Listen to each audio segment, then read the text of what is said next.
माता कैकेयी ने प्रभु राम के लिए 14 वर्ष का ही वनवास क्यों मांगा? मित्रों, ये तो आप सभी को पता है कि भगवान राम ने अपने जीवन काल के 14 वर्ष वनवास में ही बिताए थे। परंतु क्या आपको ये पता है कि आखिर प्रभु श्री राम को 14 वर्ष का ही वनवास क्यों मिला? जानने के लिए बने रहिए मेरे साथ इस वीडियो के अंत तक। पौराणिक कथाओं के अनुसार कि बचपन में एक बार भगवान राम माता कैकेयी के साथ खेल रहे थे। खेलते खेलते भगवान राम ने माता कैकेयी की आंखों को अपने दोनों हाथों से बंद कर दिया और उनसे कहने लगे, माँ अगर मैं आपसे एक वरदान मांगू तो आप देंगी क्या?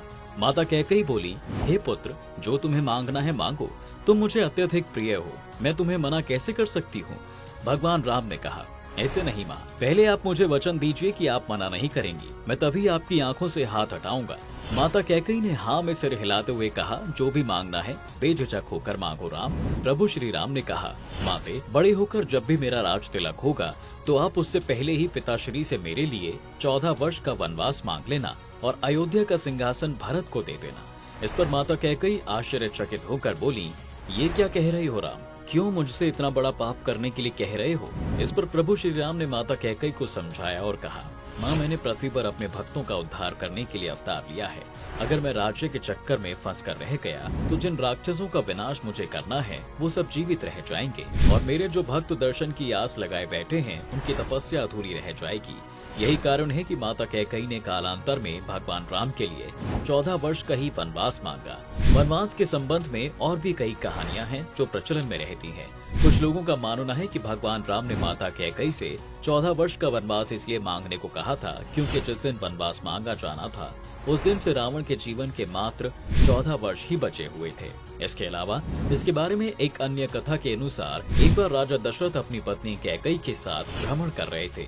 भ्रमण के दौरान उनके सामने बाली आ गया। बाली ने राजा दशरथ को चुनौती देते हुए कहा, ये हे दशरथ, या तो मेरे साथ युद्ध करो या फिर अपना राजमुकुट मुझे सौंप दो। राजा दशरथ बाली से युद्ध करने में असमर्थ थे तो उन्होंने अपना राजमुकुट बाली को देना ही उचित समझा। यह अपमान माता कैकेयी से सहन नहीं हुआ और उन्होंने आगे चलकर राम से अपना राजमुकुट वापस लेने के लिए कहा और उनके लिए भगवान दशरथ से 14 वर्ष का वनवास मांगा।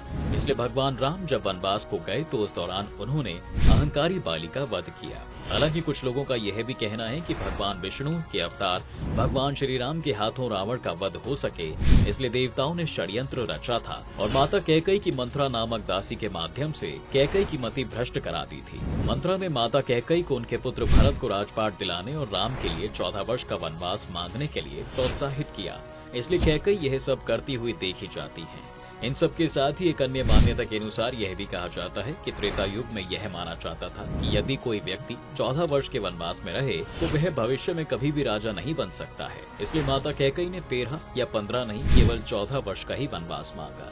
इसे कहानी के इतने सारे पहलू इसलिए है दोस्तों क्योंकि भारत देश में रामायण के कई रूप पाए जाते हैं। राम की कथा को महर्षि वाल्मीकि के लिखने के बाद दक्षिण भारतीय लोगों ने अलग तरीके से लिखा। दक्षिण भारतीय लोगों के जीवन में राम का बहुत महत्व है। वर्तमान समय में 300 से ज्यादा ऐसी राम कथाएं हैं जो दुनिया के अलग अलग हिस्सों में प्रचलित हैं।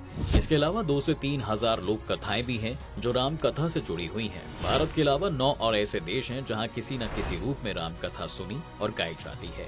लोगों में गोस्वामी तुलसीदास द्वारा रचित रामचरितमानस सबसे ज्यादा प्रचलित है और राम कथा के रूप में घर घर में वही पूजी भी जाती है। लेकिन मूल राम कथा महर्षि वाल्मीकि द्वारा लिखी गई रामायण को ही माना जाता है। रामचरितमानस सहित सारी राम कथाएं वाल्मीकि रामायण से ही प्रेरित है।